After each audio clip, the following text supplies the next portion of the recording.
আপনি কি কখনো ভেবেছেন হাজার হাজার জাহাজ যখন নির্বিঘ্নে চলাচল করছে তখন কেন শুধু বাংলাদেশের একটি জাহাজ মাঝ সমুদ্রে থমকে দাঁড়িয়ে থাকবে? কেন ৩১ জন নিরপরাধ নাবিক ৪০ দিনেরও বেশি সময় ধরে অনিশ্চয়তার মধ্যে বন্দি জীবনের মতো দিন কাটাবে? আর যদি বলি এর পেছনে রয়েছে এমন এক আন্তর্জাতিক কূটনৈতিক খেলা যেখানে একটি ভুল সিদ্ধান্ত পুরো দেশকে চাপে ফেলে দিতে পারে। স্বাগতম টেকনো এক্সপ্লেন্সে। আজকের এই এপিসোডে আমরা বিশ্লেষণ করব বাংলার জয়যাত্রা জাহাজ আটকে যাওয়ার আসল কারণ, এর পেছনের ভূ রাজনীতি এবং ভবিষ্যতে বাংলাদেশের জন্য কতটা বড় সংকেত লুকিয়ে আছে এই ঘটনায়। ঘটনাটা শুরু হয় খুব সাধারণভাবে। ২ ফেব্রুয়ারি ভারত থেকে পণ্য নিয়ে বাংলাদেশ শিপিং কর্পোরেশনের জাহাজ বাংলার জয়যাত্রা পারস্য উপসাগরের দিকে যাত্রা করে। সবকিছু ছিল স্বাভাবিক, রুটিন। কিন্তু ২৭ ফেব্রুয়ারি যখন এটি সংযুক্ত আরব আমিরাতের জেবাল আলী বন্দরে পৌঁছায়, ঠিক তারপরেই বদলে যায় পুরো পরিস্থিতি। যুক্তরাষ্ট্র এবং ইসরায়েলের হামলার পর ইরানকে ঘিরে শুরু হয় তীব্র উত্তেজনা। পুরো অঞ্চল পরিণত হয় সামরিক টেনশনের কেন্দ্রে। কিন্তু এখানেই সবচেয়ে বড় প্রশ্ন, যখন যুদ্ধবিরতির পর অন্য জাহাজগুলো শর্তসাপেক্ষে চলাচল করছে, তখন কেন শুধুমাত্র এই একটি বাংলাদেশি জাহাজকে থামিয়ে দেয়া হলো?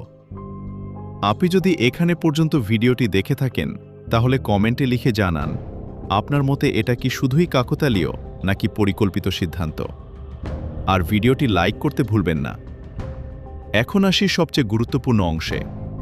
তথ্য বলছে প্রতিদিন প্রায় ১৫টি জাহাজ হরমুজ প্রণালী দিয়ে চলাচলের অনুমতি পাচ্ছে, অর্থাৎ পথ পুরোপুরি বন্ধ নয়। কিন্তু বাংলার জয়যাত্রার জন্য দরজা বন্ধ। এই জায়গাটাতেই লুকিয়ে আছে আসল রহস্য। ৩১ জন নাবিক এখন কার্যত সমুদ্রের মাঝে আটকে। পানির ব্যবহার কমিয়ে আনতে হয়েছে, খাবারের খরচ বাড়ানো হয়েছে মনোবল ধরে রাখার জন্য। কিন্তু বাস্তবতা হলো তারা জানে না কবে তারা মুক্তি পাবে। একটু ভাবুন, প্রতিদিন ইঞ্জিন চালিয়ে পানি পরিশোধন করতে হয়, কিন্তু এখন তারা বাঁচার জন্য র্যাশনিং করছে। এটা শুধু একটি অর্থনৈতিক সমস্যা না, এটি একটি মানসিক যুদ্ধ। এই মুহূর্তে আপনার যদি মনে হয় এই ঘটনাটা আন্তর্জাতিক রাজনীতির বড় খেলা, তাহলে ভিডিওটি শেয়ার করে অন্যদেরও জানার সুযোগ দিন। এখন আমরা পুরো বিষয়টা ডিকোড করি। বাংলাদেশ সম্প্রতি একটি অফিসিয়াল বিবৃতি দিয়েছিল, যেখানে আন্তর্জাতিক বিশ্লেষকদের মতে দেশের অবস্থান ছিল যুক্তরাষ্ট্রের দিকে ঝুঁকে। অর্থাৎ ইরানের দৃষ্টিতে এটিটি ছিল এক ধরনের কূটনৈতিক বিরোধী অবস্থান। এখানেই তৈরি হয় ডমিনো এফেক্ট। ইরান সরাসরি সামরিকভাবে প্রতিক্রিয়া না দেখিয়ে বেছে নিয়েছে আরও কৌশলী পথ, হরমুজ প্রণালী। যেখানে বিশ্বের প্রায় ২০% তেল পরিবহন হয়, সেই জায়গাকে ব্যবহার করছে চাপ তৈরির হাতিয়ার হিসেবে। মানে কি দাঁড়ালো? একটি জাহাজ আটকে দিয়ে তারা শুধু বাংলাদেশকে নয়, পুরো বিশ্বকে একটি বার্তা দিচ্ছে। আপনি যদি এখনও ভিডিওটি দেখে থাকেন তাহলে কমেন্টে লিখুন, বাংলাদেশ কি কূটনৈতিক ভুল করেছে নাকি এটা বড় শক্তিগুলোর চাপের ফল?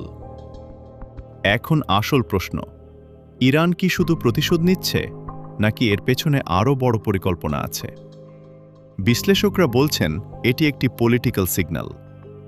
গ্লোবাল সাউথের দেশগুলোকে দেখানো হচ্ছে, আপনি যদি বড় শক্তির পক্ষে অবস্থান নেন তাহলে আপনার বাণিজ্য ও অর্থনীতি নিরাপদ নাও থাকতে পারে। এই ঘটনাটি আসলে আন্তর্জাতিক সম্পর্কের একটি ক্লাসিক উদাহরণ। এখানে যুদ্ধ নেই কিন্তু চাপ আছে, অস্ত্র নেই কিন্তু নিয়ন্ত্রণ আছে, এবং সবচেয়ে গুরুত্বপূর্ণ বিষয়, বাংলাদেশের ভবিষ্যৎ জ্বালানি নিরাপত্তা এখন প্রশ্নের মুখে।